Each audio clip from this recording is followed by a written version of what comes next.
Country Motherfuckers is setting up. As soon as they let me know that they're ready, then we'll wrap things up here and go on over there. What I'd like to do is tell you a little story. I think we're all pretty aware that we're bombarded on a daily basis by various forms of subliminal messaging, and even if you watch the news, they're using kind of hypnotic trance and repetition and things like that, trying to get our critical consciousness to take a break so that they can hit our emotions and our subconscious. Trying to get us to buy things with our emotions, and then afterwards we rationalize and justify what we're doing. What I'd like to do is play a little game here with you all. The basic storyline is that there's a middle-aged punk rocker working in a record store. Owner of the store tells him if he's able to move all of the punk records, he can have the last two. Now he's got a crazy idea in his head that 30 years ago he went to a show in New York, saw one particular band with a woman that he knew at that time. They went their separate ways, and what he's hoping is to get the last two records of that band that he saw so that he can send it to her, and there's a 1 in a million chance maybe she'll get back together with him. Now what I'd like to do, I've got 5 albums here from that time period: Subhumans, the Sex Pistols, Minor Threat, Johnny Thunders, and Crass. I've got 5 exact duplicates over here. What I like to do is mix them up, and we're going to eliminate them one at a time and see if coincidentally or via manipulation I wind up with the last 2. What I like to do is tread that thin line between free will and manipulation. I like to challenge that line. So a lot of times we think that we're making decisions with our own free will when in fact we're being bombarded with different influences trying to persuade and influence us. So if I could have a volunteer, would you be willing to help me? Sure. All you have to do is I'm going to give you 4 opportunities to point to one side or the other, and when you do that I'm going to move from the front to the back, and you can do all 4 from one side or the other. You can do 3 from one side, 1 from the other, 2 and 2, however you want to mix them up. So it's just our way of kind of randomly mixing the albums. Go ahead. Point to one side or the other. This side. So that'll be your first choice. The second. Over here, that's 2. That'll be 3. And number 4, over here. Now, did you feel I was influencing you, or did you feel it was somewhat a random choice that you... What I'd like to do is I'm going to eliminate these. So the top albums I will eliminate, and if you could do me a favor and just stand over here, hold these to your chest. Don't flash them to the folks because it might give away what's still left here. Can I get another volunteer to... You gotta move up closer if you're gonna volunteer. Go ahead. Let's do it, let's say 3 times. 3 times, okay. Yeah. One over here. Second. And the third over here as well. If you could do the same, I'm going to eliminate 1 from each side. If you could just stand beside him and hold those up to your chest. Here, let me stand you a little so that people can see those. That way they don't think I'm doing some kind of sleight of hand behind your back. All right, I need 1 more volunteer. Did you want to help? All right. All right, let's say 5 times, so you get 5 chances to point to one side or the other. All right, maybe 5 on that one.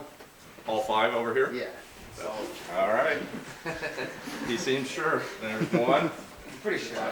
There's 2. There's 3. There's 4. And there's 5. One might think you're trying to trip me there. If you could maybe stand right over here and just hold those to your chest. Don't flash those to anybody. You got 1 more person? Would you be willing to help me out? All right. Let's do 5 again. All right. 1. 2 over here. 3. 4 and 5. 4 and 5. So let's eliminate these 2. And maybe side. Now that leaves me just one on either side. Now before I started, I put a wallet up here. Inside the wallet, I have a little sheet of paper. Just figure out where I put it. Little sheet of paper that I wrote down the band that I saw some 30 years ago. It's called the Subhumans. Now, if I was able to get one record that was the Subhumans, that's more or less 1 in 5, 20% possibility. It's within the realm of potential, right? To get both of them, it would be 1 in 25% chance. A lot harder. Let's see how I did. On this side, I got the Subhumans. Over here, I also got the Subhumans. Now, if I was able to get 2 pair, for example, if his records also matched, that'd be something like 1 in 625% chance of possibility. Starts getting a little more extreme. Can you just show the folks the 2 that you randomly selected? They're both crass. For the album as well. Could you do the same? To get minor threat. Can you do the same? Both are Johnny Thunders, and if you could do the same. Sex Pistols. That's actually about a 1 in 9 million All right, folks, I hope you enjoyed our little interlude. Mother Country Motherfuckers is ready to go on. We've got a long night ahead of us, so let's give them a warm welcome. Empire recording artist, Mother Country Motherfuckers. All right, well, if you'd like to see another effect, well, the next band is getting set up. Gather around. If not,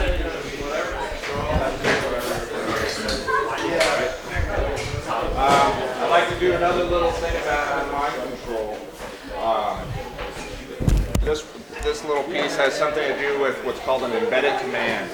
For example, if I said, don't think about biting into a lemon, your mind automatically snaps to biting into a lemon. You might even start puckering up. Same if I tell I have a grandson that's 15 months old. If I tell him, don't touch the stove, first thing he does is reaches out and tries to touch the stove because his brain hasn't got to that point where he's analytically negating the embedded command. And yet we're bombarded with this kind of stuff constantly.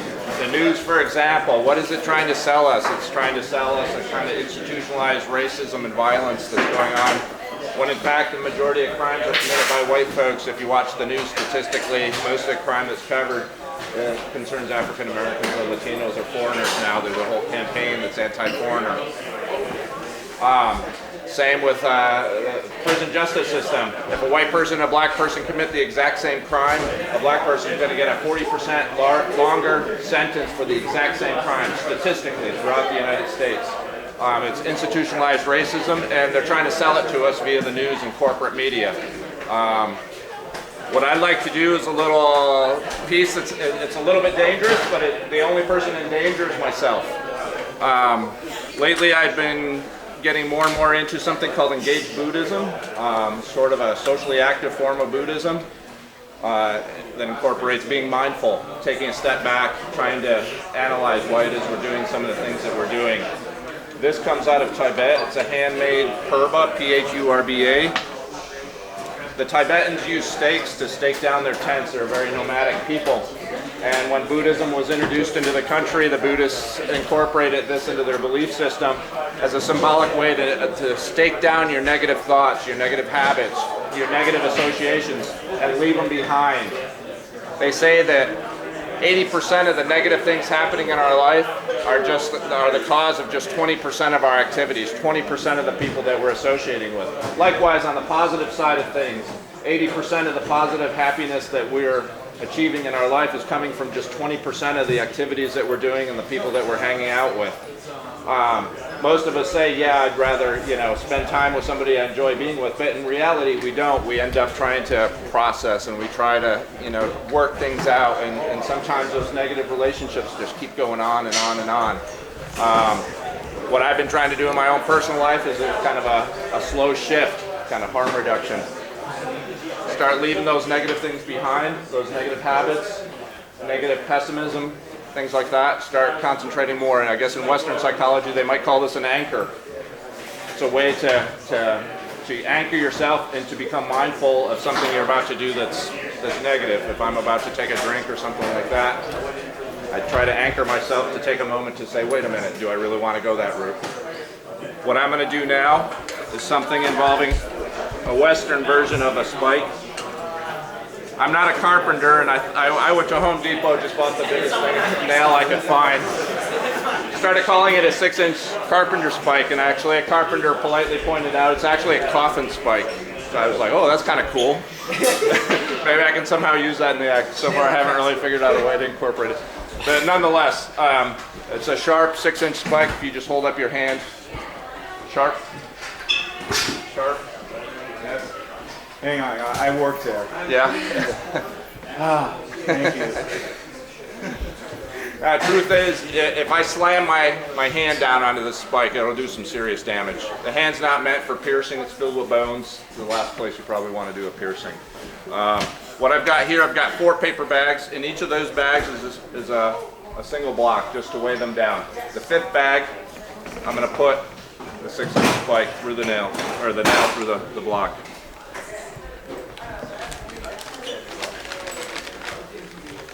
What I'm going to do now is I'm going to mix this spike with the other ones so that nobody knows where it is. I'm just going to spin these around, block your view for a moment, and then move each one behind one of the numbers. I'm going to rely on a certain collective wisdom of the crowds. There's something called groupthink or mob rule where everybody's thinking alike and they do negative things. However, when we have diversity of thought, we get things like open source software, right, where people are brainstorming and coming from different perspectives, and we can sometimes collectively come up with something that's better than the individual can come up with. And the key is the diversity of thought. What I want to do is, similar to the spike, to focus on the positive. So if I'm thinking, okay, I know where the spike is and I don't want to hit that one, I'm kind of embedding a command in my head, and I might by accident slam my hand down on it even though I know where it is. Whereas if I'm focused on the 80% of the bags that don't have a spike, I'm much more likely to not bring harm to myself. Now, what I'm going to do is a little manipulative, but I'm not trying to sell you anything. I'm not trying to get you to vote for me for any kind of office. We're just here to have some entertainment. So I'm going to ask different people to name a number from 1 to 5. Give me a number from 1 to 5. 3. 3. Let me just move this chair because I don't know how solid my table is. I'm going to take number 3. Now, did you feel that I influenced you in any way in choosing number 3? No. Sort of random, free will, perhaps.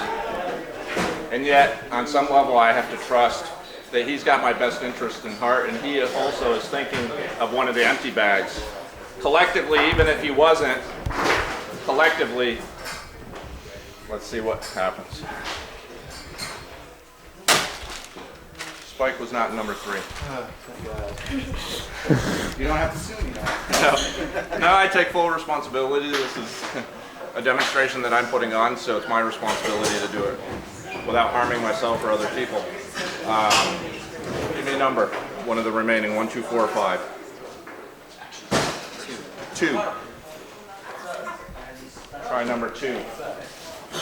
Now I'll tell you, psychologically, most people don't pick 1 and 5 immediately. They tend to pick from the center.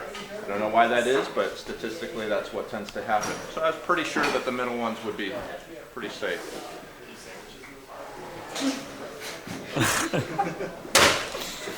Not number 2 either. The odds are slowly going against me. There's a 66.6 ad infinitum % chance that it's still an empty bag that I will hit on the next try. I've got 1, 4, and 5. Give me a number. 5. 5. Perhaps because I mentioned that nobody ever picks the ones on the end, he decided to pick one on the end. Did I know that beforehand? I don't know. Maybe, maybe not. Maybe I'm just making it up as I go along. It was not number 5 either. Now my odds are down to 50%. Number 1 and number 4. 50% chance that something bad will happen to me, or a 50% chance nothing will happen. I like to think of the half full, half empty type of thing. Positive thinking. All right, one more person. Give me a number. One?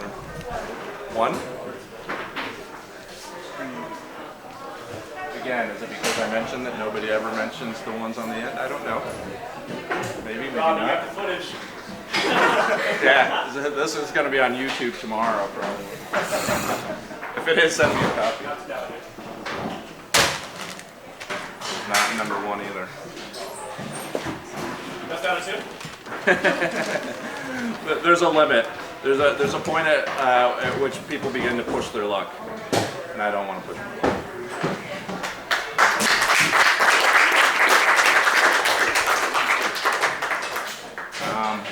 I don't know how we're doing in terms of bands. I can do one more effect or keep doing one more. Okay, next band's not quite ready. If you want to see one more thing, I'll do one more thing, and then hopefully we'll transition to the bands. Cool with everybody here? All right.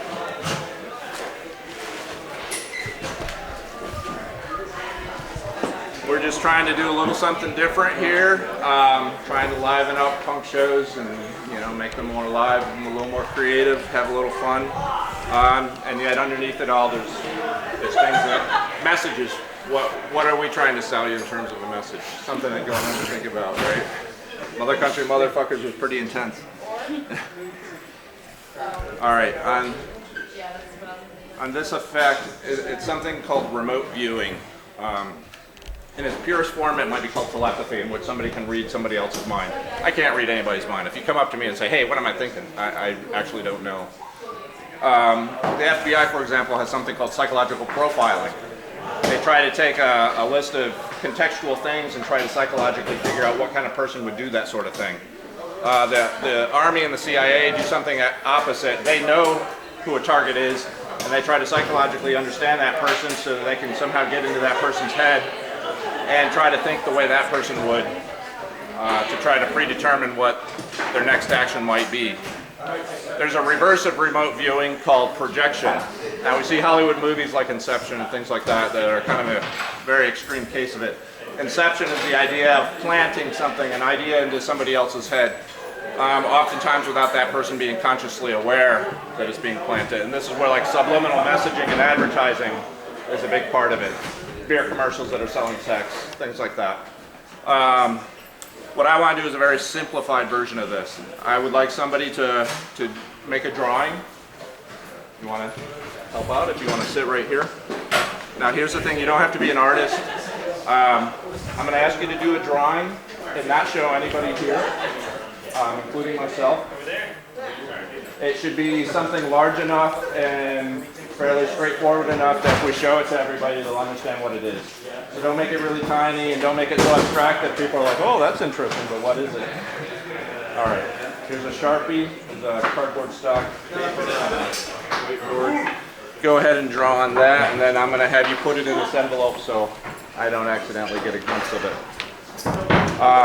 Like I said, we're going to do a combination. I'm going to have her draw something. We're all going to try to read her for a moment, right? Those of you who know her, try to think, what would she most likely be drawing right now?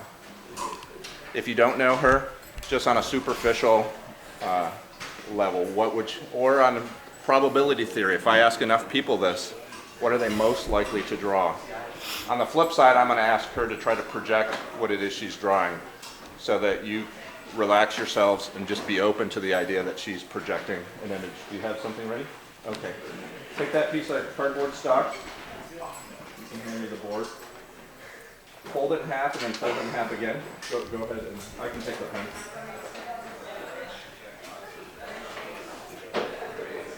Place it in here. That way if it bled through or whatever, there are lights behind you. You try to project as though it were a neon light in your head and you're projecting it out to everybody. So you relax, maybe put both feet on the floor comfortably, just relax comfortably. If everyone here also can relax, be comfortable, and try to be receptive to what it is she's trying to send out to you. And meanwhile, I'm going to try to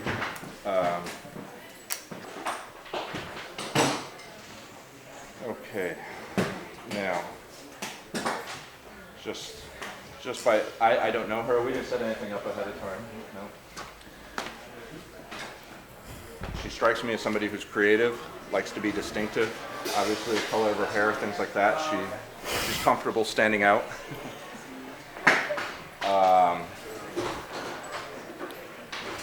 Maybe she might have an artistic flair. I don't know if she's political or not, but I would say my gut instinct says that you're sympathetic to animals. Yes. Okay.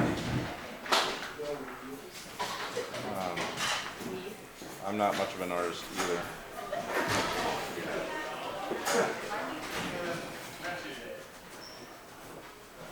Magic not art. Huh? Magic not art. It is, yes, thank you. Theater. Lol. That's good enough. Theater, if I can convince you that I'm actually reading your mind, that's artistic. Let me,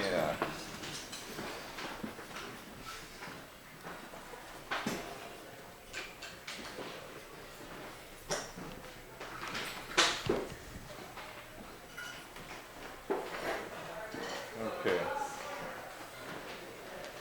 All right, not great, but it'll have to do.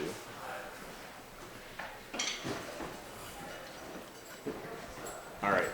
Do you all have something in your mind that you think that she might be thinking of? This is what I'm thinking. I don't know if it's somewhat close, but go ahead and take out what it is that you were thinking. I was thinking she was thinking of an animal, a cat, maybe with glasses on. Solid. All right.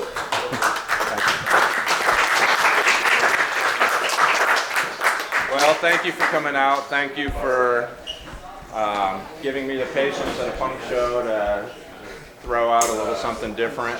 That's all I have for you tonight. I don't know if the next group is quite yet ready, but I think they're pretty much getting there. So once again, thank you. Thank you.